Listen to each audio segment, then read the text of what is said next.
तभी हुआ है जब जब केंद्र में भाजपा की सरकार बैठी है, चाहे वो संसद के हमला हो, पुलवामा का हमला हो या कोई हमला हो। एक्टर नए हो या पुराने हो, मोदी जी के सामने फेल हैं। उनका एक्टिंग और उनका बात करने का जो शैली है, वो दिन भर में 50 झूठ बोलते हैं।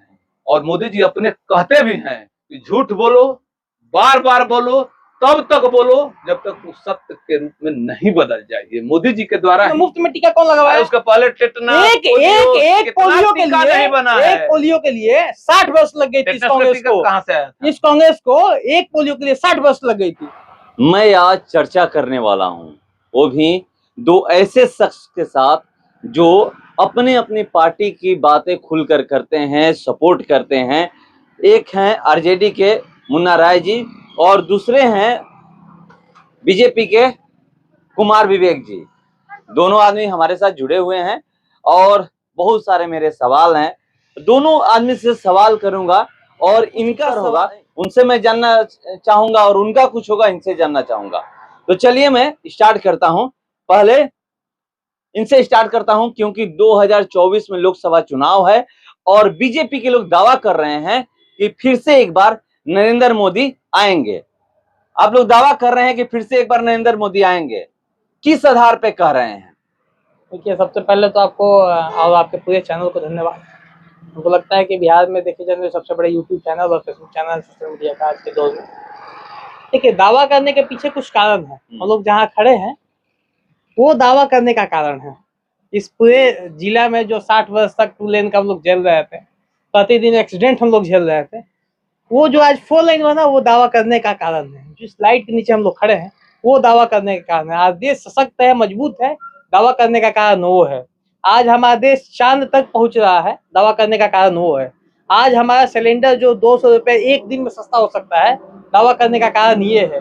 आज कुछ मतलब एक टाइम लिमिट में पेट्रोल और डीजल का दाम, जो लोग महंगाई करते हैं उनके लिए भी पेट्रोल और डीजल का दाम सीमित हो गया है, बढ़ नहीं रहा है। दावा करने का कारण ये है कि 2024 में भारतीय जनता पार्टी माननीय प्रधानमंत्री नरेंद्र मोदी जी के नेतृत्व में पुनः पूर्ण बहुमत की सरकार बनाएगी। सुन लिया ना, कि किस आधार पर बोल रहे हैं कि दावा हम कर रहे हैं।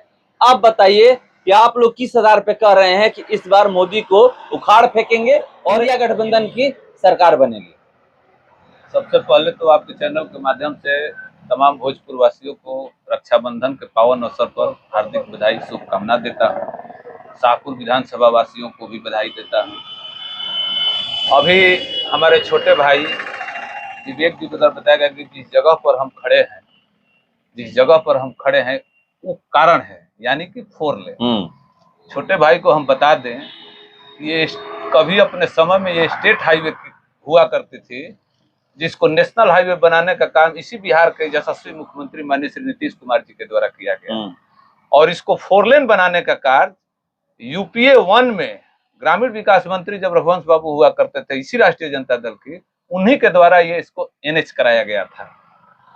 और स्वर्णिम काल जो ये लोग कहता है, भारतीय जनता पार्टी का स्वर्णिम काल 2005 से 2010, तमाम बीजेपी के लोग कहते हैं कि स्वर्णिम काल। उस स्वर्णिम काल में दिल्ली की सत्ता पर नरेंद्र मोदी नहीं बैठे हुए थे, न श्रद्धेय आदरणीय अटल जी की सरकार थी। उस समय दिल्ली की सत्ता पर बैठी मनमोहन सिंह की सरकार थी, जिसने बिहार के लिए, बिहार झारखंड से बंटवारा के बाद जो बहुत पीछे चला गया था, उस बिहार के लिए खजाना खोल दिया गया था। 70% जमीन का अधिग्रहण यूपीए 2 सरकार में, मनमोहन सिंह के सरकार में इसका हो चुका था, जिसमें हमारा भी जमीन कुछ गया था, जिसका मुआवजा हमको मिल गया था 2013। तो रह गया सवाल कि इसके बाद तो गैस का एक दिन में 200 रुपया कम।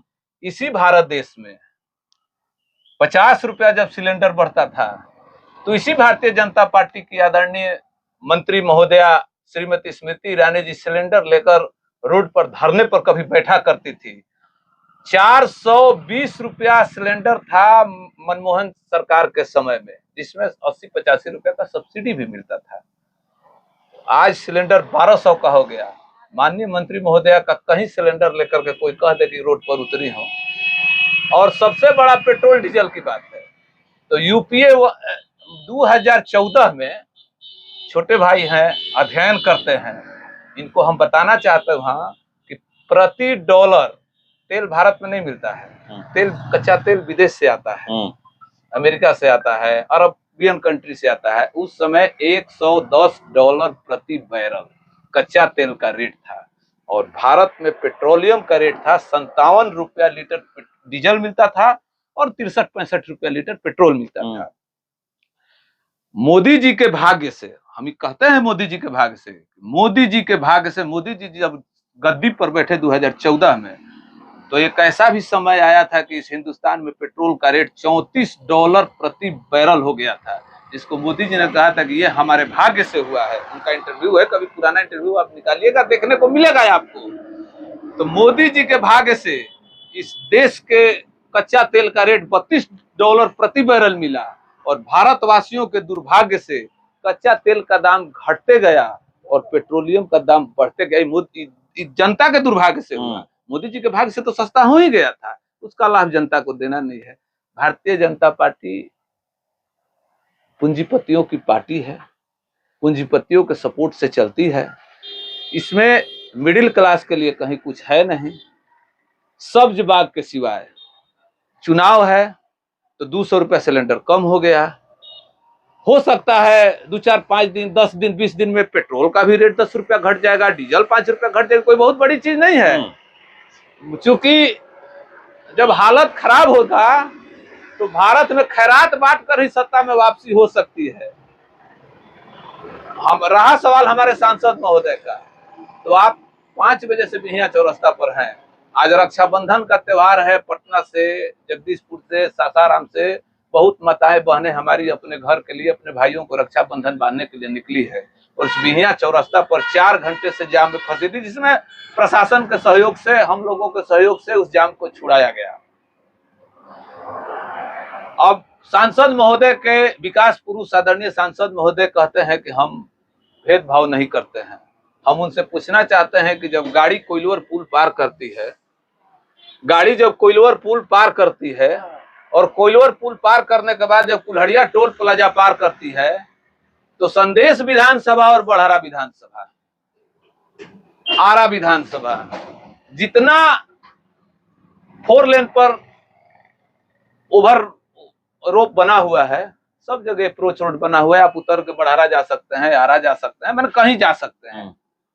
और जैसे गाड़ी नावानगर संदेश विधानसभा का अंतिम गांव पार होता है तो रानी सागर पार कर जाइए आप, पूरा शाहपुर विधानसभा भारतीय जनता पार्टी को एकमुश्त वोट देता है। हम स्वयं सांसद महोदय से मिल करके आज से 2 साल पहले सारा कागज कहिएगा हम आपको उपलब्ध करा देंगे। उनके पीए के द्वारा रिसीव किया हुआ, माननीय डीएम महोदय के द्वारा रिसीव किया हुआ, एनएचआई के अधिकारियों के द्वारा रिसीव किया हुआ। सांसद महोदय ने आश्वासन दिया कि हम आएंगे अपने से और वहां देखेंगे और उसका व्यवस्था करेंगे। 2 साल बीत गया, माननीय सांसद महोदय जहाँ मरे घूमने भी नहीं आए, देखने भी नहीं आए। समस्या से उनको क्या मतलब है? 6 महीना चुनाव को रह गया है, आए थे तो राजनीति करनी है। उनका काफिला आया, लाओ लश्कर आया, बिहिया एकमुश्त वोट देता है सांसद महोदय को। हमारे राष्ट्रीय जनता दल के परिवार को 2500, 2600, 2400 वोट मिलता है। बिहिया वासी अपने छाती पर हाथ रख करके बता दें कि सांसद महोदय के द्वारा कितनी राशि सांसद निधि से और जो बाहर से वो अपना कितनी निधि की राशि बिहिया वासियों को उन्होंने दिया है, वो अपना सार्वजनिक कर दे। और 7 वर्षों से हमारे पार्टी के माननीय विधायक हैं, हम इनकी विधायक निधि से कितना राशि इन्होंने बिहिया के लिए दिया है। चलिए बताइए, सबसे सवाल तो कर दिए। आप ही लोग कहते हैं कि बीजेपी जाति की राजनीति नहीं करती है, बीजेपी विकास की राजनीति करती है। अब बताइए, खुद बता रहे हैं आपके साथी जो हैं कि आप देख लीजिए नवानगर आखिरी संदेश विधानसभा का पड़ता है, उसके बाद से सही बात है, ये सवाल है वे, वहां से चलिएगा तो बिहिया चौरस्ता, उससे आगे जाइएगा तो यहाँ बेलौटी है, शाहपुर है, उसके आगे रानी सागर है, कहीं भी सर्विस रोड नहीं है। क्यों नहीं सर्विस रोड दिया गया? क्या सही में वो जाति की राजनीति करते हैं इसलिए उधर दिया गया या फिर कुछ और है? देखिए, कुछ बात मैं बता देता हूँ। सबसे पहले भैया, मैं क्रमवार बात करूंगा। भैया एक सबसे पहले बात था कि जो इस रोड को स्टेट हाईवे था, मैं याद दिलाऊंगा कि स्टेट हाईवे को नेशनल हाईवे नीतीश जी कराए हैं। 2005 के बाद हो गया। मैं तो पहले पूछना चाहता कि 2005 में क्यों नहीं हुआ।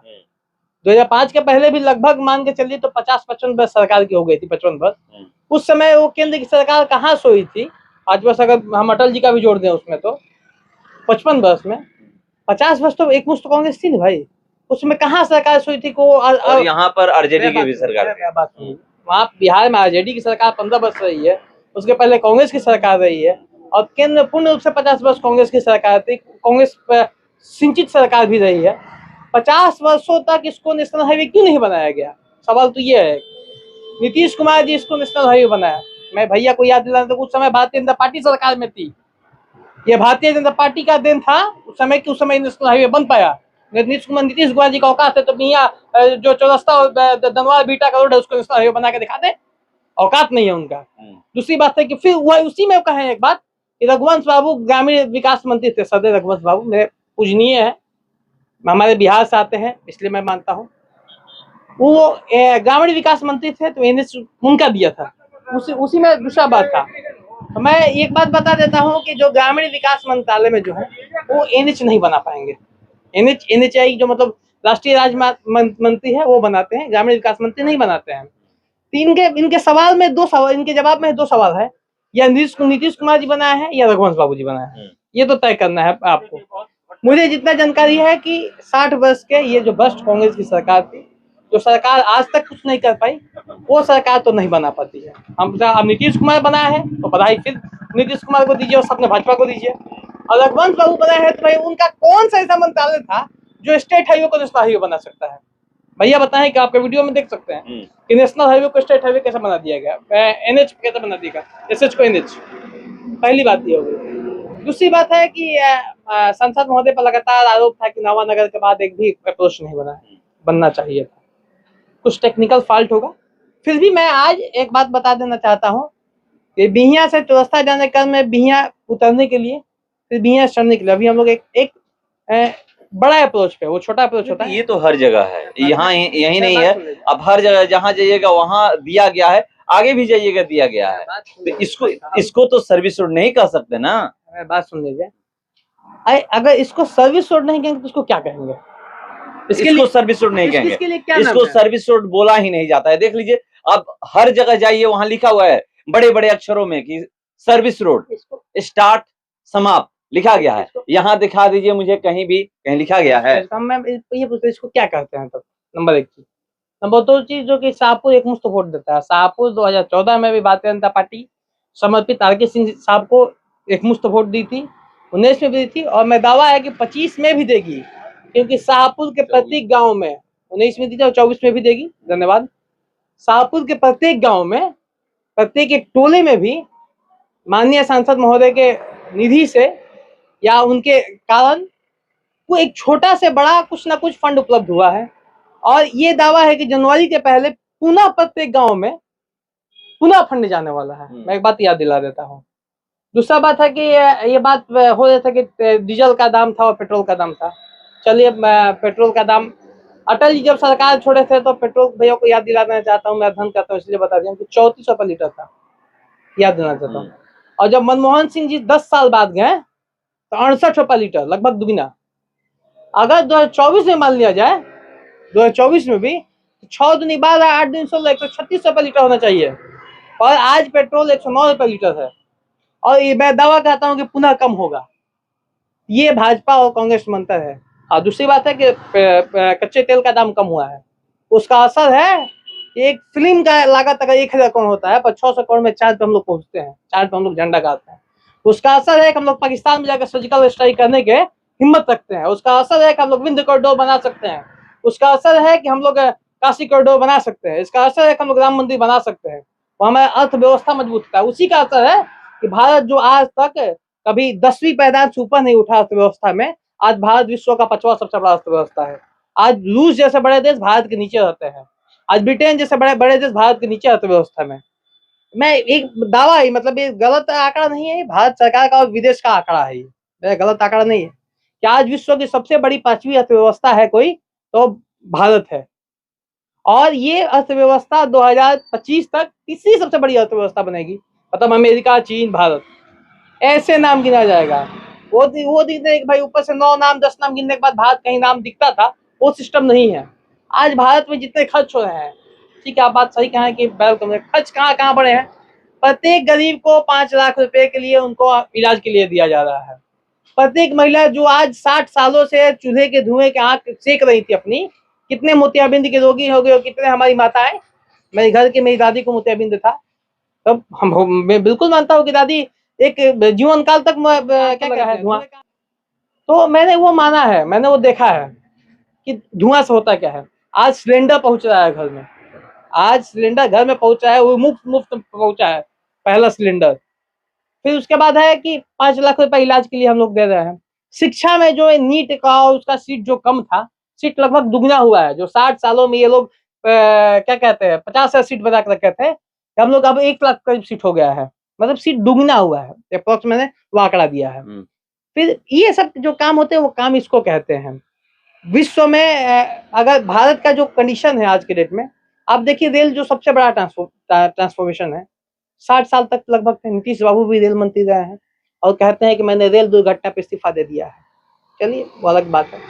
मैं ये पूछना चाहता हूँ कि आपने क्या किया पूरे यूपीए से, और I doubt an doubt a doubt वाले से भी, जो डाउट की कथित तौर पे आई डाउट वाली सरकार जो है, जो बना नहीं पाएंगे, ये मैं बता दे रहा हूँ। तो आप लोग रेलवे में क्या किए हैं अभी तक आपके हमारे बगल में है, आप भी उस रेलवे स्टेशन में भेजे जाते हैं, कहाँ उसका व्यवस्था है। पर अमृत भारत में जुड़ने के बाद, आप कल न्यूज भी किया था, आपको मैं बता देना चाहता हूँ, कल उस समय मैं नहीं उपस्थित था। अमृत भारत में बनने के बाद पूरे रेलवे स्टेशन को सुशोभित किया जाएगा, और वो डी ग्रेड से बी ग्रेड लाने का काम मोदी जी के नेतृत्व में, आदरणीय अश्विनी वैष्णव जी के नेतृत्व में, आर.के. सिंह जी के पहल के बाद हो रहा है। ये बात तो हमें मानना पड़ेगा। हम कैसे कहते कि नहीं हुआ है काम, तो आप कहते हैं कितना का फंड आया, कितना फंड नहीं है साहब, एक मुश्त 23 करोड़ रुपए आ रहा है। कितना फंड, 1 करोड़ और कहीं 50 लाख दिखा के हम लोग नहीं कहते हैं, एक मुश्त 23 करोड़ रुपए फंड आया है, जो फरवरी तक खत्म भी हो जाए, कर देना है, फरवरी तक काम करना है उसका। तो ये काम होती है हमारी। और मैं एक और बात बता देना चाहता हूँ, अभी वर्तमान सरकार के बीच में नाम आया कि ये काम हुआ है वो काम हुआ है, उसमें एक और बात मैं जोड़ देना चाहता हूँ। विधायक जी का भी नाम आया, मेरे भी संबंध, राजनीतिक संबंध, भले राजनीतिक विचार ना मिलते हो, मैं कहता हूँ कि बिहिया में क्या काम हुआ है आज तक। उनका काम बिहिया में एकमात्र यही हुआ है कि बिहिया में जो पुस्तकालय था, वो पुस्तकालय आज दोबारा ओपन नहीं करवा पाए हैं। वीडियो साहब को धन्यवाद, जो पुस्तकालय दोबारा बनवा पाए। उसमें बता दिया जाए कि कितना देन है माननीय एमएलए साहब का, सवाल है। फिर बिहार सरकार के भी बात में बीच में आया। बिहार सरकार के लिए मैं बता देना चाहता हूँ, बिहार सरकार में क्या हो रहा है अभी। इतनी बड़ी एक पूरी सत्ता जो बनी है, जो तोड़ मोड़ की राजनीति से बन रही है, उसमें हुआ क्या है, आपको रक्षाबंधन को छुट्टी नहीं मिलेगा, आपको श्री कृष्ण जन्माष्टमी की छुट्टी नहीं मिलेगा, पर आपको मोहम्मद पैगंबर साहब के जन्म दिवस की छुट्टी मिलेगा। ये तुष्टिकरण की नहीं है तो क्या राजनीति है। भगवान श्री कृष्ण से कौन बड़े हो सकते हैं आराध्य, जिन्होंने महाभारत करा कर या महाभारत के गीता का उपदेश दिया है। यही नहीं, अब तो 2 ही बताए, उसमें मैं जोड़ देता हूँ। दुर्गा पूजा में शिक्षक बोल रहे थे कि 6 दिन छुट्टी मिलती थी, उसमें कटौती कर दी गई है, 2 दिन हो गया है। छठ पूजा में, जो कि बिहार का सबसे बड़ा पर्व कहा जाता है, महापर्व, उस छुट्टी को रद्द कर दिया गया है। दीपावली की छुट्टियां कम कर दी गई है। ये क्यों किया गया, वो भी आज ही लेटर निकला हुआ है। सबसे पहला चीज आपको बता दें हम कि मित्र हमारे कह रहे हैं कि सरकार की छुट्टियों पर, ये सरकार का क्या ऑफिशियल लेटर है? हाँ, ये के पाठक के द्वारा निकाला गया एक चिट्ठी है। तो क्या उनके सरकार की जानकारी का ये लेटर इशू होता है? बिल्कुल, शायद आपको पता नहीं है, राष्ट्रीय जनता दल की तरफ से इसका खंडन किया गया है कि छुट्टी कब रहेगा और नहीं रहेगा इसकी डिसाइड सरकार करती है, कि कोई अधिकारी नहीं करता है। और कल तक, परसों तक इस मामले को मुख्यमंत्री के पास जाएगा और सब कुछ आपको देखने को मिलेगा। तो कल कैसे जो बच्चे पढ़ते हैं वो अपने बहन से राखी बना, अब कैसे होगा? तो है, कल नहीं है, एकदम है, कल नहीं है। मैं आज ही गया था, आज ही विद्यालय में गया था, सब परेशान है, शिक्षक परेशान है, और क्या वहाँ के बच्चे जो पढ़ते हैं वो परेशान है, हर कोई परेशान। देख लीजिए मेरा खबर। आप ऐच्छिक अवकाश ले सकते हैं, तो वो तो उनका है, मतलब वो अपनी छुट्टी ले। जब सरकार के द्वारा जब ये हो गया है कि आप ऐच्छिक अवकाश, आपको इच्छा होगा तो आप आइएगा, नहीं इच्छा है तो आप नहीं तो आइएगा। छुट्टी किसकी कटेगी? एक मिनट, उनकी अपनी छुट्टी कटेगी, जो सालाना छुट्टियां मिलती हैं उनको, उसमें से छुट्टी कटेगी। ये थोड़ी है कोई सरकारी छुट्टी है। ये प्रॉपर सरकार का कोई नोटिफिकेशन नहीं है, ये के पाठक जी का अपना एजेंडा वो चलाते हैं। और आपको जानकारी होना चाहिए कि इस चीज को के पाठक को लेकर बहुत किच भी हुआ है। और प्रायतः जिस किसी की भी सरकार हो, चाहे वो सरकार भारतीय जनता पार्टी नीतीश कुमार की हो या राष्ट्रीय जनता दल नीतीश कुमार की हो, जिस सरकार में जो विभाग उनको मिलता है, सब जगह कुछ ना कुछ नया करने का कोशिश प्रयास करते हैं। उसी में इनका बेचारे का प्रयास है। कोई किसी बिहार के शिक्षकों को डरने की जरूरत नहीं है। उनको जो छुट्टी मिलती थी वो मिलती रहेगी। हाँ, भारतीय जनता पार्टी के हमारे मित्रों को 24 घंटा के लिए राजनीति करने का मौका जरूर मिल गया है कि तुष्टीकरण की राजनीति हो रही है, पैगंबर साहब पर छुट्टी। अरे भाई, दिवाली में भी आपको छुट्टी मिलेगी, बिहार के महापर्व छठ में भी छुट्टी मिलेगी। डरने की किसी को कोई जरूरत नहीं है। 24 घंटा में आपको सब कुछ देखने को मिल जाएगा। पहला चीज। दूसरा चीज कि विकास 50 वर्षों में कांग्रेस ने क्या किया। मनमोहन सिंह ने लोगों 25 करोड़ लोगों को 10 वर्षों में गरीबी रेखा से नीचे ऊपर उठाए, जिसको मोदी जी के राज में पुनः उनको अपने पुराने जगह पर पहुंचा दिया गया। 60 वर्षों में कांग्रेस के राज में 55 करोड़ या 55 करोड़ रुपया हिंदुस्तान पर 5500 करोड़ रुपया कर्ज था। आज 155 करोड़ रुपया कर्ज हो गया हिंदुस्तान पर। पेट्रोल से जनता को लूट ही रहे हैं। 2 करोड़ का रोजगार सबको पता है। बिहार में बेरोजगारी का आलम क्या है। 15 लाख को तो माननीय गृह मंत्री जी खुदे कह चुके हैं कि वो चुनावी जुमला है। हमको अब ये आशा बन गई है विवेक जी के कहने से कि जब एक दिन में चुनाव की अपनी स्थिति को भांपते हुए, इंडिया गठबंधन की मजबूती को देखते हुए मोदी जी जब 200 रुपए कम कर सकते हैं, तो ये कोई बहुत अतिशयोक्ति नहीं होगी। हो सकता है भारतवासियों का भाग्य खुलने वाला हो कि खाते में 15 लाख भी आ सकते हैं। कोई बहुत बड़ी बात नहीं है। हम मोदी जी पर विश्वास किए हैं कि चुनाव जीतने के लिए 15 लाख भी दे सकते, भले 100 आदमी को दे, 500 आदमी को दे, अपने कर्जकर्ता को ही दे, उससे कोई दिक्कत नहीं है, लेकिन आ सकता है, कोई बड़ी चीज नहीं है। चलिए। और हम तो पहले भी बोले हैं कि पेट्रोल डीजल का दाम 10 दिन 20 दिन में वो भी कम होगा। 5 वर्षों में बिहिया के लिए कोई योजना नहीं आई। हमारे दोस्त के द्वारा बताया गया कि फरवरी तक 23 करोड़ रुपया आ रहा है। शिलान्यास हो भी गया है। शिलान्यास वही मोदी जी विदेश में जाते हैं, मोदी जी का बाइट है, कहिएगा तो हम आपको उपलब्ध करा देंगे। मोदी जी विदेश में डंके की चोट पर कहते हैं कि आज हिंदुस्तान इतना विकसित हो गया है कि प्रतिदिन 3 IIM खुल रहे हैं, प्रतिदिन 2 IIT खुल रहे हैं। ये मोदी जी का वक्तव्य है, हमको तो नहीं दिखा। बताइए। चलिए, मैं फिर विगतवार ही बात करूंगा, IIT IIM पे भी आऊंगा। सबसे पहली बात थी भैया क्या कि अक्टूबर तक आया, फरवरी तक आएगा 23 करोड़। नहीं भैया, 23 करोड़ रुपया आ चुका है और फरवरी तक वो धरातल पे काम दिखने लगेगा। उसका शिलान्यास मोदी जी जिस शिलान्यास करते हैं उसका उद्घाटन खुद वो करते हैं, मैं बता देता हूँ। तो फरवरी तक उसका उद्घाटन भी कर देंगे। नंबर 1 बात। नंबर 2 बात, आप जो कहें कि मोदी जी हमारा जो 155 करोड़, मैं आपका आंकड़ा बताइए, 110 करोड़ है भैया, 155 करोड़ नहीं, उसका आंकड़ा मैं सही कर दे रहा हूँ। ये तो बात आपको याद है। आप ये बात क्यों नहीं कहते हैं कि भाई इससे जो 10वें पायदान पे जिंदगी भर रहे हैं हम लोग, उसको 30 से 25वें पायदान पर हम लोग पहुंचा दिए हैं। ये तो आप आंकड़ा एक बार भी नहीं देते हैं। जनता के सामने सही फैक्ट रखिए। और आपका एक और बात था कि मोदी जी विदेशों में डंके के चोट पे कहते हैं कि एक दिन में 3 IIM खोलते हैं। 3 IIM ने 1 IIT का बोले थे, मुझे भी याद है। हमारे पास वीडियो है, हम आपको उपलब्ध करा देंगे। ठीक है, कोई बात, मुझे भी याद है, हम उपलब्ध करा देंगे। इसमें कोई बहुत बड़ी चीज नहीं है। सुनते हैं अपने नेता को। आप अपने नेता को सुनते हैं तो आपके नेता कितना सच बोलते हैं तो देश जानती है। ठीक है, मैं प्रतिदिन सुनता हूँ, मैं बता देता हूँ। भारत में पहला एम्स 1950 के लगभग में खुला। बिल्कुल मैं मानता हूँ कि पंडित जवाहरलाल नेहरू जी के द्वारा खुला। बता दीजिए कि दूसरा एम्स का भूमि पूजन कब हुआ था या शिलान्यास कब हुआ था? अटल जी के सरकार में, सदैव अटल जी के सरकार में दूसरा एम्स का शिलान्यास हुआ। बता दिया जाए कि उसके बाद जो एम्स अटल जी प्रस्तावित किए थे 6 एम्स, वो कब शिलान्यास हुआ, कब बना? 10 वर्षों के मनमोहन जी की सरकार में नहीं बना। वो एम्स अब बनने के काम लगे हैं। कुछ एम्स बन चुके हैं, कुछ एम्स का शिलान्यास हुआ और कुछ एम्स का उद्घाटन भी हो चुका है। ये कहते हैं। फिर दूसरी बात होती है आईआईटी की। आईआईटी की एक आंकड़ा है, बहुत सारे आंकड़ा ये कहा जाता है कि आईआईटी बने, आईआईएम बने, नहीं बने। आईआईएम आईआईटी के बात बताता हूँ।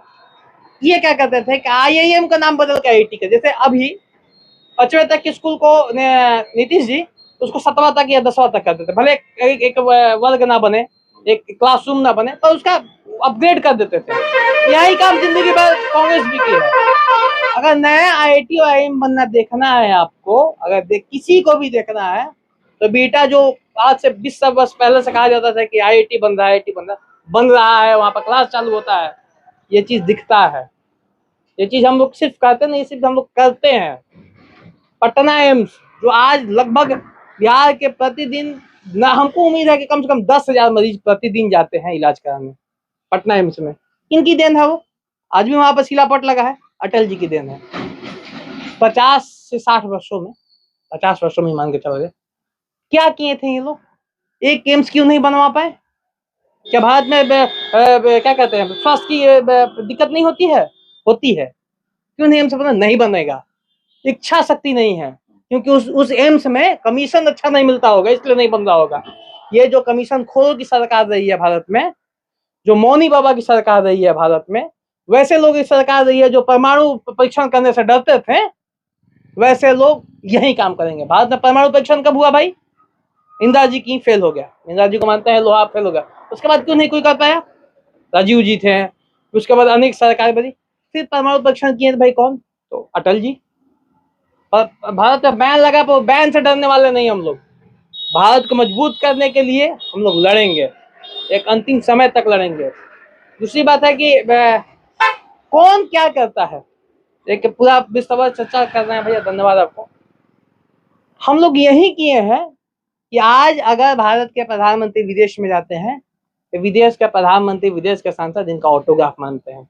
अब भारत कितना गरीबी रेखा से ऊपर गया है, इस बात का निर्देश है कि अगर आपका आंकड़ा क्या कह रहा है, प्रत्येक घर में सिलेंडर पहुंच गया, प्रत्येक लोगों को घर मिल रहा है, आज तो शहर में भी प्रधानमंत्री आवास योजना से घर मिलने लगा, तो ये देख सकते हैं कितना गरीबी रेखा से लोग ऊपर गए हैं और नीचे गए हैं। ये तो आंकड़ा आपके पास बढ़िया आंकड़ा है, मेरे पास याद नहीं है, तो आपका ये आंकड़ा कितना बढ़िया है ये तो समझने वाली बात है। अगर सबको घर मिल रहा है तो कोई कितना गरीब है ये तो समझने वाली बात है। देखिए, इच्छा शक्ति नहीं थी, इसलिए एम्स आप लोग नहीं बनवा पाए। सरकार कितना दिन थी कांग्रेस की, ये तो सबको पता है। अभी अगर 15 साल देखा जाए तो 10 साल ये होगा, 5 साल उधर, 5 से 6 साल, मतलब 16 साल बीजेपी की सरकार रही है। उसको छोड़ दीजिए, सवाल मेरा पूरा, उसको छोड़ दीजिए। उसके बाद 75 साल आजादी के पूरे हो चुके हैं, समझ लीजिए, उसमें काउंट कर लीजिए कितना दिन कांग्रेस की सरकार रही है। क्यों आप लोग 1950 के बाद एक एम्स नहीं बना पाए, इनका सवाल है।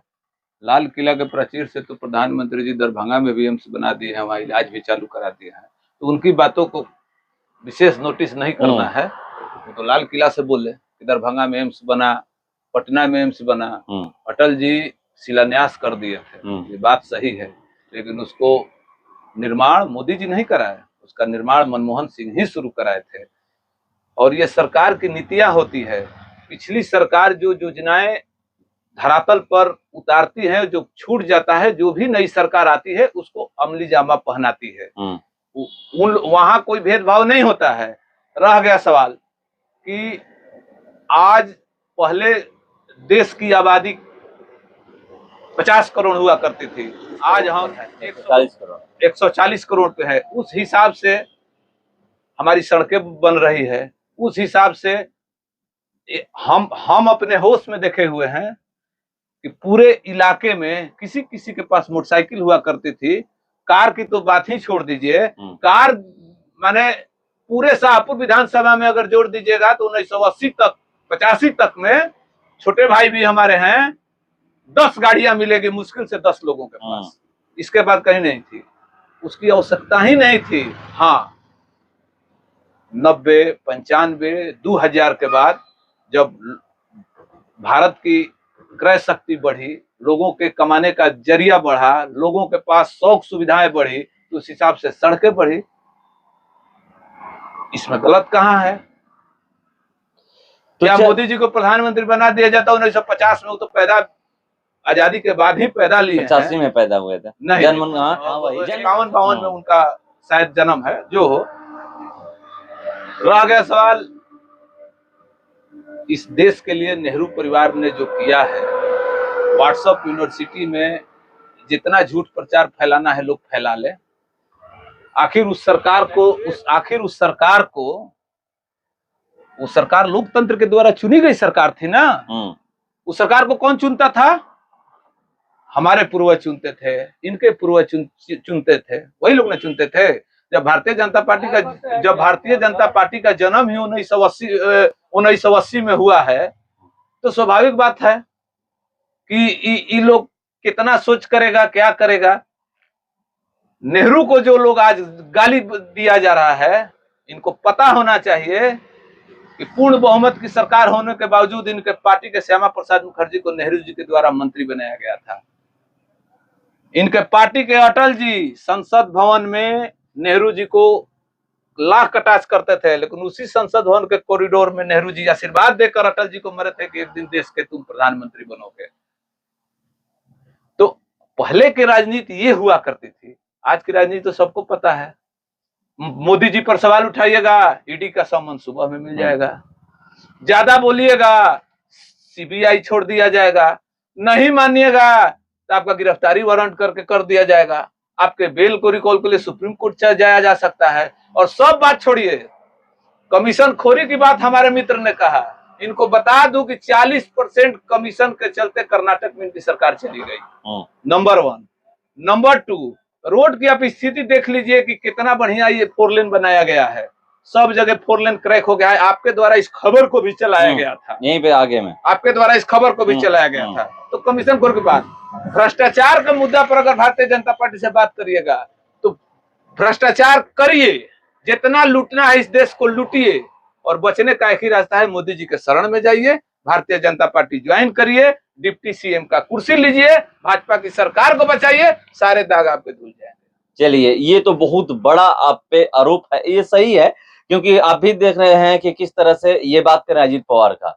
गए डिप्टी सीएम बने, उससे पहले ही ये कहा जा रहा था कि उनपे इतना का भ्रष्टाचार है, इतना का घोटाला का आरोप है, मगर जैसे ही गए डिप्टी सीएम बन गए। चलिए, अजीत पवार जी का बात हो रहा था, ये बात मान जाता है कि अजीत पवार जी, शरद पवार जी, सुप्रिया सुले भ्रष्टाचारी हैं, मानते हैं ना?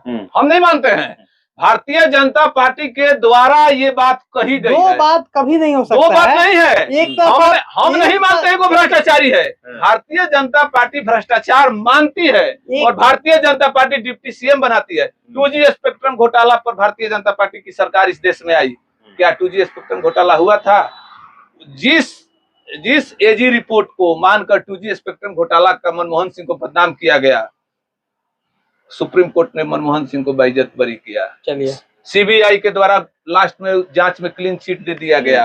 और वही एजी रिपोर्ट जब आज मोदी सरकार की पोल खोल रही है तो वो एजी रिपोर्ट फर्जी है। उसी भारतीय जनता पार्टी के सत्यपाल मलिक, पुलवामा हमला हुआ था जम्मू कश्मीर में, उस समय वही गवर्नर वहां थे। मूवमेंट के लिए उन्होंने इसी मोदी सरकार से आज सुरक्षा की, आंतरिक सुरक्षा की बात हो रही है। मोदी सरकार के द्वारा उन्होंने अपने मन से कहा है कि हमने प्रधानमंत्री को सूचना दी, गृह मंत्री को सूचना दिया। प्रधानमंत्री के द्वारा कहा गया कि कोई हेलीकॉप्टर की व्यवस्था नहीं होगी और जवानों को मरने के लिए छोड़ दिया गया। और रह गया सवाल इस देश पर हमले की, तो देश पर हमला तभी हुआ है जब केंद्र में भाजपा की सरकार बैठी है, चाहे वो संसद के हमला हो, पुलवामा का हमला हो या कोई हमला हो।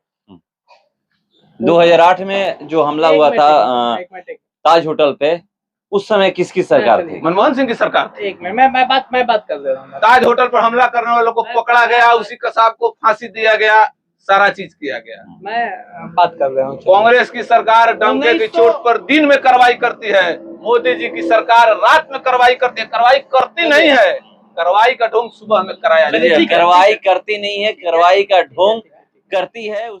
भाजपा, पहली एक बात इनको भैया को मैं बता देना चाहता हूँ कि सेना का जो कार्य होता है, किसी के सुहाग रात का, मैं एक बात मंच से कहता हूँ, ये गंदा वर्ड भी नहीं है, आप काटिएगा मत, किसी के सुहाग रात का प्रमाण नहीं मांगा जाता। 9-10 महीने बाद प्रमाण दिख जाता है। तो सेना का प्रमाण मांगने की जरूरत नहीं है। अगले दिन सुबह राष्ट्रीय मीडिया में और नेशनल मीडिया में दिखा था कि पाकिस्तान रो रहा था कि भाई जल्दी अभिनंदन को वापस कर दो, नहीं तो हम पे परमाणु अटैक हो जाएगा। ये भारत का शौर्य का कहानी है। दूसरा बात है, इसलिए मैंने कहा कि सुना जाए, अपने टाइम पे बोला जाए और सुना जाए।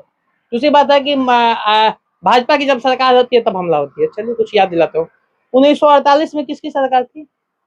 पाकिस्तान हमला किया था, नया नया बच्चा जन्म लिया था, हमला कर दिया था बाप पे। किसकी सरकार थी? भाजपा की थी उस समय। उस समय तो बात ऐसा था कि मन में जो नेहरू जी थे वो भारतीय जनता पार्टी ज्वाइन कर लिए थे। आरएसएस के कार्यकर्ता भी बता देंगे 10 मिनट बाद भैया। फिर चीन हमला जब किया, उस समय किसकी सरकार थी? हमारी सरकार थी। आरएसएस ज्वाइन करा देंगे उस समय, क्या कहते हैं, नेहरू जी को, शास्त्री जी को, इंदिरा जी को। अभी 10 मिनट बाद, घबराइएगा मत। उसके बाद फिर 71 में हमला हुआ इंदिरा जी के समय पे। उस समय कौन था भाई? भाजपा की सरकार थी। मैं बता देता हूँ, इंदिरा जी कांग्रेस की नेता नहीं थी, आज भैया बताया, वो भाजपा की नेता थी। मैं बता दूं, भाजपा की सरकार थी। उसके बाद कारगिल युद्ध हुआ, भाजपा की सरकार थी, मैं मानता हूँ। मुंबई जैसे बड़े शहर पर 8 में हुआ था ताज होटल। हाँ, 26/11/2008, सॉरी, 26/11 को जो हमला हुआ था ताज पर, उस समय किसकी सरकार थी भाई? मुंबई में और केंद्र में भी क्या सुरक्षा व्यवस्था है, गुना बात होती है। उस समय क्यों नहीं सर्जिकल स्ट्राइक का बड़ा फैसला लिया गया? क्योंकि हिम्मत नहीं थी। ऐसे प्रधानमंत्री बने थे जिनको देहाती और पाकिस्तानी प्रधानमंत्री कहते थे। नवाज शरीफ का बयान है ये, कोई सुन सकता है। उस समय नेता प्रतिपक्ष सब है, हमारी जो नेत्री थी सुषमा स्वराज जी, उन्होंने कहा था कि हमारे नेता को ऐसा करने की जरूरत कैसी हुई। दो, एक बात। दूसरा एक और बात चर्चा होता है कि अटल जी को, श्यामा प्रसाद मुखर्जी को विदेश नीति का, कश्मीर मामले का मंत्री बनाया गया था। कश्मीर मामला देन किनका है? 370। नेहरू जी चंद परिवार को बैठाने के लिए, अपने हुक्मरानों को बैठाने के लिए 370 का थोपे थे कश्मीर पे। कश्मीर के अवाम पर 370 थोपा गया था। फिर कश्मीर पे ही एक बात आई दोबारा, सत्यपाल मलिक साहब की। सत्यपाल मलिक साहब सेना से मांगे थे। पहले बात, हमारे सेना का किसी भी मूवमेंट का राज्यपाल को खबर तक नहीं जाता है, किसी राज्य से हो। मैं एक बात बता देता हूँ, किसी मूवमेंट का खबर तक नहीं जाता है। सत्यपाल मलिक साहब का भड़कने का एक मुख्य कारण क्या था? क्योंकि उनको राज्यपाल से हटा दिया गया था। ये उनको भड़कने का मुख्य कारण था। अगर इतना जब मांगे थे, तो वो जब हमला 14 फरवरी को हुआ, दुखद हमला, 15 फरवरी को उनका स्टेटमेंट क्यों नहीं आया? 16 को क्यों नहीं आया? 5 अगस्त तक जब 370 हटा था, उनका स्टेटमेंट क्यों नहीं आया था? क्योंकि उनको चिपकू बनने का आदत था। वो चाहते थे कि उस कुर्सी से बैठे रहे। और हमारे पार्टी के नेता कभी रहे हैं, मैं बता देता हूँ, वो जनता दल से आए थे। पार्टी वो भागने वाले नेता रहे हैं। दूसरा बात है कि उनका बयान का कितना क्रेडिबिलिटी लिया जाएगा, ये तो देखने वाली बात है भाई। आप पूरे 1 साल तक नहीं बोलते हैं, आप उस कुर्सी से हटाते, आपको याद आ जाता है कैसे भाई? सवाल है ना। सेना के किसी मूवमेंट का जब खबर राज्यपाल को जाते हैं, तो सेना का कौन पत्र लिखा था उनको? ये आदान प्रदान तो कॉल पे होता नहीं होगा, पत्र के माध्यम से होता होगा। कौन पत्र लिखा था उनको? ये एक मनगढ़ंत कहानी बनाई गई थी। उसकी जांच हो जानी चाहिए। चलिए, ज्यादा लंबा नहीं करते हैं। ये जो कह रहे हैं, आप अभी कुछ बताने वाले थे। हम दिखा रहे हैं, सुब्रमण्यम स्वामी भारतीय जनता पार्टी के सांसद है, अभी वर्तमान में भी है। इन्होंने बीबीसी को एक अपना इंटरव्यू दिया है, आप देख सकते हैं, बीबीसी का इंटरव्यू है। सुब्रमण्यम स्वामी का कहना है कि मोदी से कहिए, अगर आप किसी ऐसी मजबूरी की वजह से भारत माता की अखंडता की रक्षा नहीं कर सकते, जिसे आप स्वीकार नहीं कर सकते, तो कम से कम आप पद छोड़ सकते हैं और रिटायर होकर मार्गदर्शक मंडल में शामिल हो जाए। झूठ से हिंदुस्तान की रक्षा नहीं की जा सकती, भारत एक और नेहरू नहीं झेल सकता। ये हम नहीं कह रहे हैं, ये भारतीय जनता पार्टी के सुब्रमण्यम स्वामी, एक सम्मानित सांसद और भाजपा के अच्छे नेता कह रहे हैं, जो कभी इसी मनमोहन सिंह सरकार पर भी कटाक्ष किया कर सकते थे। तो चलिए, ये आखिरी सवाल था जो इन्होंने कहा कि मोदी को नेहरू की संज्ञा दे रहे हैं, एक और नेहरू हम लोग नहीं झेल सकते हैं, वो भी आप ही के पार्टी के सांसद सुब्रमण्यम स्वामी। इस पे जवाब दे करके उसके बाद देखिए, दो बात। सबसे पहले बात, वही सुब्रमण्यम स्वामी है जो सोनिया गांधी को एंटी थे, मैंने नाम दिया था। अब नाम कितना सही है गलत है, ये तो तय करने वाली बात है। वही सुब्रमण्यम स्वामी है जो ये कहते हैं कि सोनिया जी रिटेन में दी थी कि mastered in English from Cambridge university, और जब वो कैम्ब्रिज यूनिवर्सिटी में पता लगा तो बात गलत था। दूसरा बात है कि शायद उन्हीं का नाम है और देन है कि नेहरू से संज्ञा कर रहे थे, मतलब नेहरू गलत थे। मतलब नेहरू गलत थे, ये मानना पड़ेगा। या मनमोहन सिंह सही है, नरेंद्र मोदी सही है, ये पहले पूछ ले कि दोनों में से क्या मानते हैं, नेहरू गलत थे या मनमोहन सिंह सही है? क्या नेहरू ने भारत के माता के टुकड़े किए थे? क्या नेहरू ने भारत माता की लाज नहीं बचाई थी? कहने का तो इनका वही है। ये इनसे पूछने वाले सवाल है कि नेहरू पे इतने सवाल क्यों उठते हैं आज भी? क्योंकि नेहरू जी ने भारत के प्रथम प्रधानमंत्री रहे हैं, उन्होंने अपने परिवार को बचाने के लिए, अपने पद को बचाने के लिए कभी भी कुछ नहीं, जब भारत अपनी गरीबी को झेल रहा था तब उनका कुर्ता धुआ का आया था, क्या कहते हैं, प्लेन से। मैं जानकारी के लिए बता सकता हूँ, जब भारत गरीबी को झेल रहा था, भारत अभी आजाद हुआ था पर आजादी का राग गा रहा था, उस समय वो सिगार पी रहे थे जो लाखों का आता था। ये नेहरू परिवार है। ऐसे परिवार का क्या भरोसा रखा जाए, ये जानने वाली बात है। चलिए बताइए। नेहरू परिवार जिस समय देश में लोगों को पढ़ने के लिए विद्यालय की व्यवस्था नहीं थी अंग्रेजों के राज में, उस समय वो परिवार ब्रिटेन में, नेहरू जी भी ब्रिटेन से पढ़े हुए हैं, उनके पिताजी बहुत बड़े बैरिस्टर थे, नेहरू जी भी अपने बैरिस्टर थे, महात्मा गांधी भी पढ़े हुए थे। और उस समय उन लोगों का क्या फीस था, क्या देश की व्यवस्था थी, मित्र हमारे बताने के, नेहरू पर बोलने का अधिकार न हमको है, न इनको है, न इनके किसी पार्टी को है। और रह गए, सही कह रहे हैं, सुब्रमण्यम स्वामी की बात को अगर आप सत्य मानते हैं तो मोदी पर लगे आरोप पर आप चुप क्यों हो जाते हैं?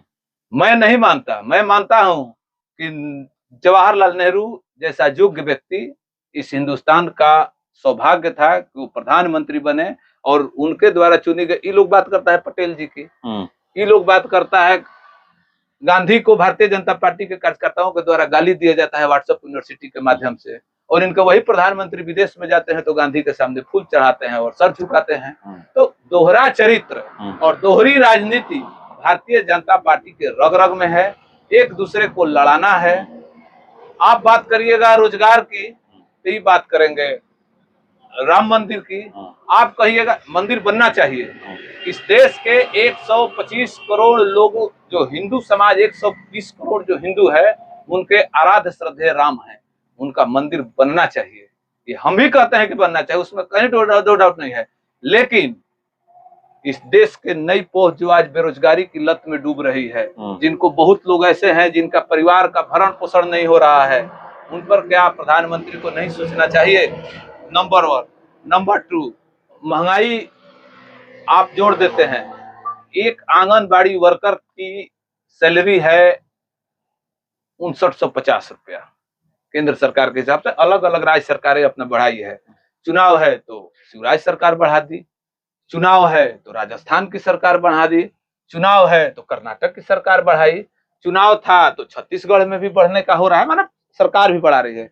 लेकिन केंद्र प्रायोजित 4500 रुपया, 1500 रुपया मोदी जी बढ़ाए। मोदी जी को ये सोचना चाहिए कि जब उन लोगों को 3000 रुपया वेतन मिलता था तो 15 रुपए किलो आटा इस देश में मिलता था। आज आटा 35 रुपए मोदी जी खिला रहे हैं, तो उस हिसाब से उनका कितना व्यवस्था होना चाहिए। आज के डेट में कोई भी गरीब महिला, न्यूनतम मजदूरी दर मोदी जी के द्वारा, न्यूनतम मजदूरी दर मोदी जी के द्वारा 260 या 65 रुपया मनरेगा के तहत दिया जा रहा है। क्या उससे भी गई गुजरी हमारी आशा वर्कर, जो अभी स्ट्राइक भी हुआ था जिसमें बिहार सरकार 1500 रुपये बढ़ाई आशा वर्करों को, और क्या बंधुआ मजदूर सरकार नहीं बनाई है? और ये दोनों महिलाएं, चाहे आशा वर्कर हो, आंगनबाड़ी हो, ये दोनों महिलाएं केंद्र प्रायोजित योजना है। बिहार सरकार इसमें अनुदान करती है। केंद्र जितना देता है उसका 25% बिहार सरकार की तरफ से मिलता है। तो बहुत बातें हैं।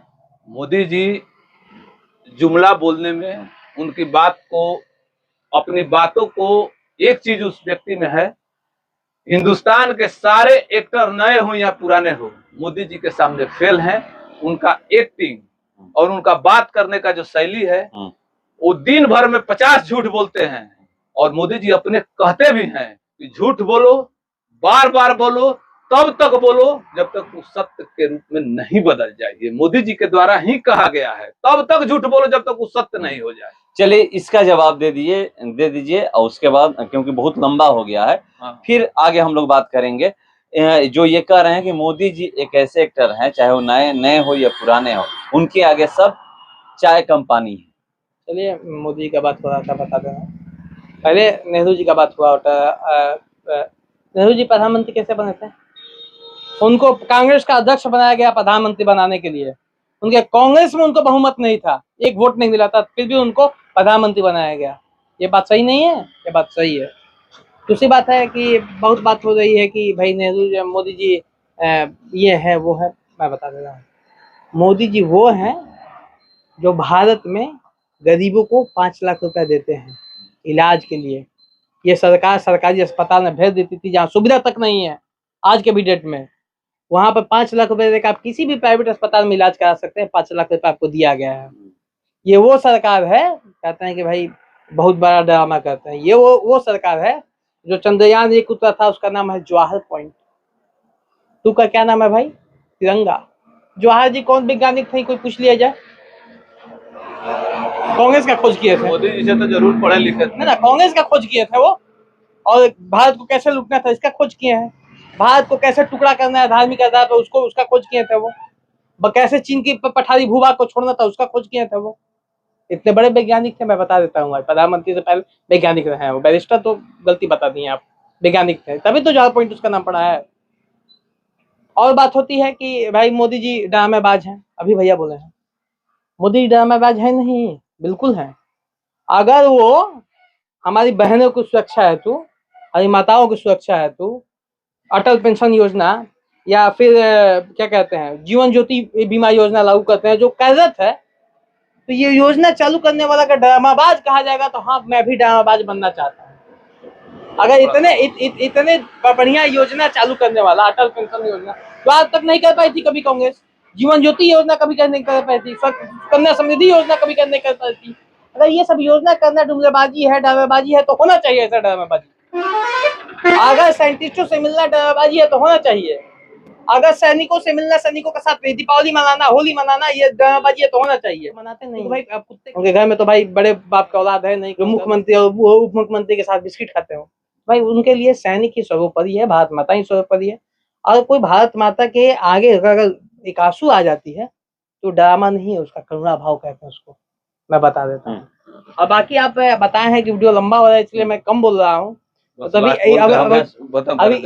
अभी इतने मुद्दे हैं कि आई डाउट इन डाउट जो गठबंधन है ये कल बैठक हो रही है, 31 और 1 की बैठक है। उसके बाद हम लोग फिर 1 तारीख को शाम को हो सकता है या फिर 2 तारीख को इसी तरह फिर इस टॉपिक पे बात करेंगे। वो बैठक पे जो इंडिया की आप बात कर रहे हैं, आखिरी बात आप क्या बोलना चाहते हैं, बोल लीजिए। सबसे पहला चीज कि देश में पहला आम चुनाव 1952 में हुई थी, जो चुनाव जवाहरलाल नेहरू के नाम पर लड़ा गया था, जिसमें बहुमत की सरकार, उस समय भी पार्टियां थी, भारतीय जनता पार्टी नहीं थी लेकिन अन्य पार्टियां तो उस समय थी। इसके बाद लगातार 15 वर्ष नेहरू जी रहे, 12 साल। इसके बाद नेहरू जी प्रधानमंत्री नहीं बने थे। इसके बाद प्रधानमंत्री बने थे लाल बहादुर शास्त्री जी, और उनके पहले भी एक प्रधानमंत्री बने, उनका नाम हमको नहीं याद आ रहा है, कार्यवाहक प्रधानमंत्री। हाँ, माने हम उनका नाम, शायद उनकी मृत्यु हो गई। इसके बाद लाल बहादुर शास्त्री जी बने थे, जितना हमको याद है। इसके बाद नेहरू उनकी शास्त्री जी की मृत्यु होने के उपरांत इंदिरा जी प्रधानमंत्री बने। इंदिरा जी के नेतृत्व में देश में पुनः आम चुनाव हुए, 3 टर्म वो रही। इसके बाद उनकी हत्या के बाद राजीव गांधी जरूर इंदिरा जी के नाम पर उनको प्रधानमंत्री बनाया गया, इंदिरा जी के नाम पर प्रधानमंत्री बनाया गया, नेहरू परिवार के नाम पर। लेकिन इसी देश ने 1984 के आम चुनाव में जवाहरलाल नेहरू, इनको राजीव गांधी जी को पूर्ण बहुमत की सरकार दी। रह गया सवाल माननीय मोदी जी का। मोदी जी फकीर आदमी, गरीब के बेटा, 1 रुपया सैलरी नहीं लेते हैं। मोदी जी कहते हैं हम 1 रुपया सैलरी नहीं लेते हैं, लेकिन 15 लाख का सूट पहनते हैं। कहाँ से आता है भगवान जाने। 10 लाख के कलम से साइन करते हैं, कहाँ से आता है ईश्वर जाने। इसके बाद उनकी जो बातें हैं, उज्ज्वला योजना की, छोटे भाई हमारे बात किए, 1200 रुपए को उज्ज्वला योजना करके 1200 रुपए का सिलेंडर कर दिया गया था। उज्ज्वला योजना चल के हम दिखा देते हैं, कम से कम 50 उज्ज्वला योजना को दिखा देंगे जहाँ गैस पर खाना नहीं बनता है। इसके बाद अन्य योजनाएं हैं। अटल पेंशन योजना की बात करते हैं। अटल पेंशन योजना आप देते कहाँ हैं? आप हमारे पैसे का रिटर्न देते हैं, अटल पेंशन योजना चलाने के लिए हम अपने एज के हिसाब से हर महीना पैसा देंगे और उसी पैसे को 20 वर्ष में सरकार हमको रिटर्न करेगी। ये योजना है, बेवकूफ बनाओ योजना, भारतीय जनता पार्टी की चलती है। बेवकूफ बनाओ, किसी तरफ पैसा आए। अब गरीब बेरोजगार लड़का कहाँ से अटल पेंशन योजना देगा? हाँ, अटल पेंशन योजना का लाभ जो नौकरी व्यक्ति हैं जिनकी पेंशन वाजपेयी के सरकार के द्वारा खत्म कर दी गई है, उन लोगों के लिए है कि आप अपना व्यवस्था करिए, आपको पेंशन देंगे। जो मजदूर 300 रुपया जो मजदूर कमाता है, अपने परिवार को खिलाता है, एक भी बता दे कि वो अटल पेंशन योजना के बारे में जानता हो या उसको लाभ मिलता हो। चलिए बताइए। पेंशन तो मुलायम सिंह की सरकार में समाजवादी पेंशन हुआ था, कोई पैसा नहीं देता, समाजवादी लोगों को दिया गया था। कांग्रेस की सरकार में स्वतंत्रता सेनानियों को चिन्हित करके और उनको स्वतंत्रता सेनानी पेंशन योजना दिया गया था। धन्यवाद ये चीज बताने के लिए। मतलब 50 सेकंड में पेंशन की जितनी बातें हैं, समाजवादी पेंशन हो, बिहार में जो पेंशन विधवा वृद्धा चलता है, लक्ष्मीबाई पेंशन, लक्ष्मीबाई पेंशन जो नाम है, वो सब पहले से योजना है, वो आज की योजना ही नहीं है। पर अटल योजना आज की है, सुकन्या समृद्धि आज की है, जीवन ज्योति आज की है। फिर ये सब हो गया काम। दूसरा बात है, आप बोले कि मोदी जी फकीर आदमी है, सूट पैसा अपना सैलरी, मोदी सैलरी लेते हैं, आज तक ऐसा नहीं किया कि सैलरी नहीं लेते हैं, हम सैलरी लेते हैं। दूसरी बात है कि होता है कि मोदी जी बहुत बड़े बड़े कपड़े पहनते हैं। मोदी जी वो व्यक्ति हैं, वो प्रधानमंत्री हैं, कहीं के सांसद नहीं है, तो उनको गिफ्ट भी मिलता है। ये बात याद रखना होगा आपको कि मोदी जी को गिफ्ट भी मिलता है और उस गिफ्ट को बेच के भारतीय सैनिक को लिए देते हैं। वो गिफ्ट का हर एक साल उनका बिडिंग होता है और लगभग करोड़ों में उनका गिफ्ट बिकता है, जिसको भारतीय सेना के मैदान दे देते हैं वो मोदी जी। और क्या करते हैं, आप बड़ी बड़ी बात चली कि पुराने योजनाओं को चला दिया गया दोबारा। पुरानी योजनाओं को दोबारा चलाना अगर आता है ना, तो घोटाला वाली योजना चलते हैं। 2G घोटाला योजना, जीजाजी घोटाला योजना, तो वही हुआ है, जीजाजी घोटाला योजना, अम्मा जी घोटाला योजना, राजमाता घोटाला योजना, कोयला घोटाला योजना, ये सब घोटाले हैं। भारत का पहला घोटाला कांग्रेस नेहरू जी के राज में हुआ है, मालूम है? भारत चीन से युद्ध लड़ रहा था और यहाँ पे घोटाला हो रहा था, अजीब घोटाला। नेहरू जी के रिश्तेदार किए थे घोटाला। सबसे बड़ा घोटाला तो नोटबंदी का घोटाला भाजपा की पहली बार हुई है। तो चलिए 23,000 करोड़ रुपए का घोटाला भारतीय जनता पार्टी के राज में हुई है, सबसे बड़ा घोटाला। नोटबंदी के घोटाला अगर हुआ है तो फिर नोटबंदी से इतना डरते कहाँ हैं लोग? डरते कहाँ हैं? ये जैसे नोटबंदी से तो लोग डरबे नहीं किया। नोटबंदी का इतना हुआ कि मोदी जी के द्वारा काला धन की जो घोषणा की थी, 1000 और 500 का नोट, आरबीआई का रिपोर्ट है कि 99.9% रुपए बैंक में वापस चले गए हो गया। तो नोट छापने के नाम पर और करप्शन को खत्म करने के लिए 1000 नोट को बंद करके 2000 का नोट चलाया गया। नोटबंदी का जहाँ तक बात है, नोटबंदी का बात जहाँ तक बात है, नोटबंदी में होता है कि भाई आरबीआई का रिपोर्ट है, वो है जो गंगा जी में नोट बहा थे। जब 99.9% नोट चली गए, तो जो गंगा नदी में नोट बहाते मिले, जो नोट जलते मिले, वो कहाँ का नोट था? इट मीन्स कि उस समय की कांग्रेस सरकार जरूरत से ज्यादा नोट छापी थी। जितनी नोट की रिपोर्ट छापनी थी उससे अधिक नोट छापी थी, तभी तो अधिक नोट पाए गए।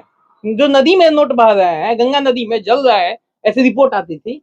वो नोट कहाँ से आती? जब 99.99% नेशनल मीडिया में नहीं आया। नेशनल आज तक का रिपोर्ट मैं बता रहा हूँ, मैं नेशनल मीडिया का रिपोर्ट बता रहा हूँ, मैं नेशनल मीडिया का रिपोर्ट बता रहा हूँ। फिर कोरोना की बात है, कोरोना का टीका कौन लाया? मुफ्त में टीका कौन लगवाया? उसका पहले टेटनस, एक पोलियो के लिए 60 वर्ष लग गई थी इस कांग्रेस को। कहाँ से आया? इस कांग्रेस को एक पोलियो के लिए 60 वर्ष लग गई थी, और उस कोरोना के लिए 2 वर्ष में कोरोना का टीका, 1 वर्ष में कोरोना का टीका तैयार हो गया था, और दूसरे साल में कोरोना का टीका लगने लगा। शायद ये होती है भारत की, और ये होती है भारत की होती है, ये मजबूत इच्छा शक्ति है। छोटे भाई को बता दें कि वर्ल्ड हेल्थ ऑर्गेनाइजेशन का रिपोर्ट है कि कोरोना का टीका जो पड़ा है, ये बहुत बड़ा घोटाला हिंदुस्तान में हुआ है। आज जो हार्ट अटैक की समस्या इस हिंदुस्तान में हो गई है, सबसे ज्यादा हो रही है, उसका कारण मोदी जी का कोरोना। तो चलिए इसको यहीं समाप्त हम लोग करते हैं। फिर कल बैठक है 31 और 1 को, उसके बाद उसमें से क्या निकलता है उस पर हम लोग चर्चा करने के लिए फिर से एक बार इसी तरह जुटेंगे, कहीं भी खड़े होकर के।